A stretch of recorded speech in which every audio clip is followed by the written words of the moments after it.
The Caribbean region is regarded as one of the most hazard-prone regions in the world. We are vulnerable to a number of hazards, and these include hurricanes, volcanoes, tsunamis, earthquakes, and a host of others, flooding, etc. The fishermen, the fishing communities are not immune from these hazards. In fact, over the years, we have suffered quite a lot of damage and destruction and fatalities in fishing communities as well as in the wider Caribbean region from these hazard events.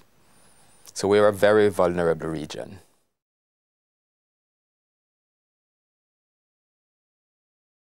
In the region, we have seen increased incidence of hurricanes and stronger hurricanes. We have periods of drought, we have flooding. We have seen more flooding in recent times than we have had in years. Also, we have had mass mortality of the coral reefs. In some areas, over 80% of the coral reefs died in 2005, and this is due to elevated temperatures. These coral reefs have been living for hundreds and thousands of years. Suddenly, they're all dying off, and we know that the reason is elevated temperatures. Last year, we had unprecedented influx of sargassum seaweed in the Caribbean region. In such massive quantities that fishermen could not go out to sea in some cases. And in some cases also, some of the fishes that the fishermen normally target, the flying fish, for example, they were completely absent. Now, we believe these things are related to climate change and climate variability.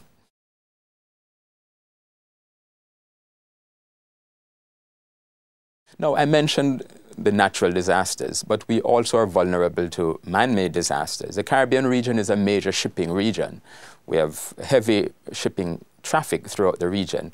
Ships transport anything from fertilizers to pesticides to chemicals, including toxic chemicals, also radioactive waste. Accidents can occur anytime. So these are some of the real threats, hazards that we face. And the fishermen and fishing communities living as they are in the land-water interface, they are particularly vulnerable.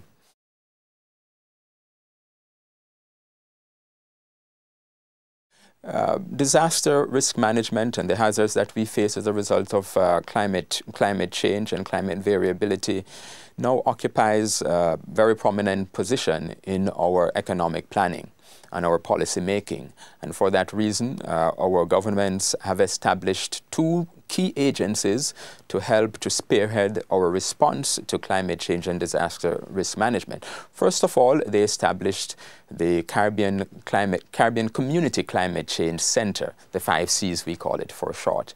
And the purpose of that center is to spearhead our response to climate change. They also established the Caribbean Emergency Disaster Risk Management Agency, CEDIMA for short.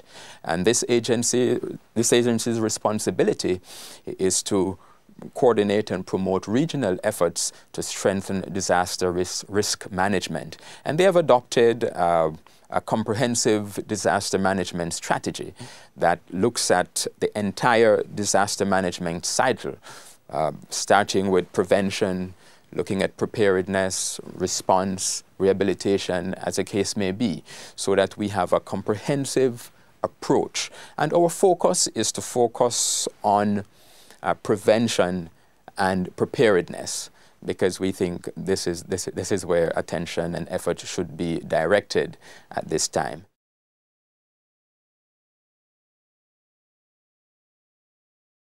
The key is in education, awareness building and empowerment of our fisherfolk and fishing communities so that they understand the risk, the challenges, that they understand the options that they have, and that they are empowered to make decisions for themselves to prevent and to prepare for.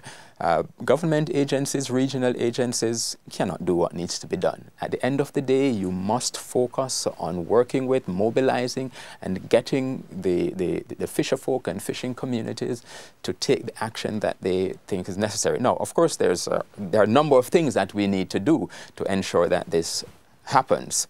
So we are working to develop our education and awareness program. We're working to develop a comprehensive strategy to ensure that the fisheries issues, fisheries sector concerns are developed and executed with disaster risk management in mind, with climate change adaptation in mind.